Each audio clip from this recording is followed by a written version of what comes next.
Welcome back to Sunrise. They're keeping our focus on the unfortunate incident in Borno.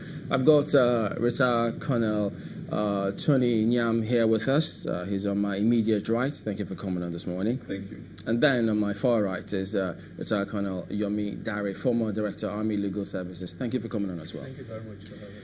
Well, it's as shocking as it is. There's people's families who are involved in this kind of matter. It's a tough one for a country, even those who are particularly involved, to handle this. But you know, there are those who will always ask, could this be avoidable? I think it could be avoidable because, like the last Adichukumi Mumuni was trying to explain, and I don't buy the idea, the excuses given by people saying that because of unconventional warfare, which you said former Chief of Defense Staff General Aguai gave. Here is a peculiar case where the Boko Haram took us with the military commissioner in our own game and beat us to it. It's not this. If Boko Haram or guerrillas take on soft targets, that is civilian and take a surprise, but to take on a military battalion in a war front with all the concentric perimeter defense, to beat that, to beat the forward observation posts, to beat the roadblocks, and then to get in to hit the commanding officer first, it's a shameful thing. It's a disaster. I think what we can do is that I think this is a wake-up call to Nigerians and, of course, to the president that we have a war in our hands. And the idea of thinking we are fighting a ragtag army does not come in. Because if a people can go penetrate into, this is a battalion in an area which is supposed to be higher readiness force. We're not talking of attacking a battalion in somewhere at the rear of an operation. And the way the military is deployed shows that there were real operational force. But can that be interpreted as them beating us in our own game? Well, first, let me start by saying here that my heart really goes out to the families of our lost colleagues.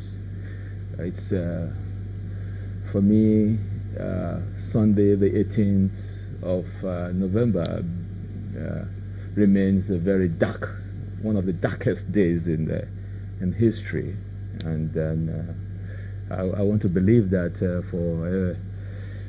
for all those who have relations in the military to remain so. Now, having said that, with all due respect, I beg to disagree with my very senior colleague here on the issue of saying that they beat us to our game. I differ, you know. For me, what I want to say here is that it is a military blunder. There was a flaw in the tactical engagement, and you cannot rule that out. It has happened even with more advanced militaries, you know. Even back in the days of, you know what happened in Stalingrad when Adolf Hitler lost over 300,000 soldiers in just, you know, a flip, and it still happens. It happened in Afghanistan.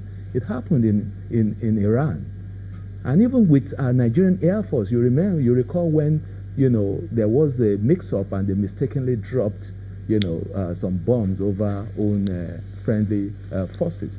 So some of these things really happen. So once we experience such things, it now behoves on, you know, the authority to sit back, you know, and learn some lessons from it so that it doesn't reoccur again. So we cannot rule that. Yeah, I'm just wondering the nature yes. of this particular one. But if you're comparing it with those other ones, Because some of the information being circulated, even though the military takes strong exception to them, is the question of the weapons, the arms that the people have. Because our people have told us behind the scenes that, look, there are questions to be answered about the nature, the quality of the equipment that they have. Again, Chamberlain, don't get me wrong here. You see, for me, I would rather that the authority, kind of take a closer look into into due process. Okay, definitely, I suspect that there must be some leakages here and there. In what respect? Due process concerning what? The purchase of equipment? The purchase of equipment, and then not only equipment, even welfare too, such that, along the line, things are not, misappropriated or diverted. Okay? So you've heard those reports yourself too? Well, we hear reports. It's a common knowledge. I mean, it's trending on the social media. I mean, just yesterday, one of your colleagues came to speak with me, and then he was even showing me some things that I haven't seen before. So it's happening, especially in these days of technology. But again, we must be very careful, because it could even be used. Some of these things are even propaganda again. So we must exercise strict Colonel, caution here. How much seriousness do we give to some of those materials being circulated? First of all, let me before answering that, I would say this. I don't say anything just to say it, because I say it because I love this country, and I say it that we need. The reason why I said that they beat us to our game is that they are guerrillas. They fight, take stock target. They came into our own territory where we soldiers, we have the skills in holding ground, in protecting ground. For an insurgent, the examples my colleague gave doesn't apply. That they can come into a fortified barracks and go and kill a commander first before they start shooting other people. It's a blunder. And that's what I mean, that they beat us in our own game of holding ground. You shed some more light on this. That will be when we'll come back in just a moment. Don't go away.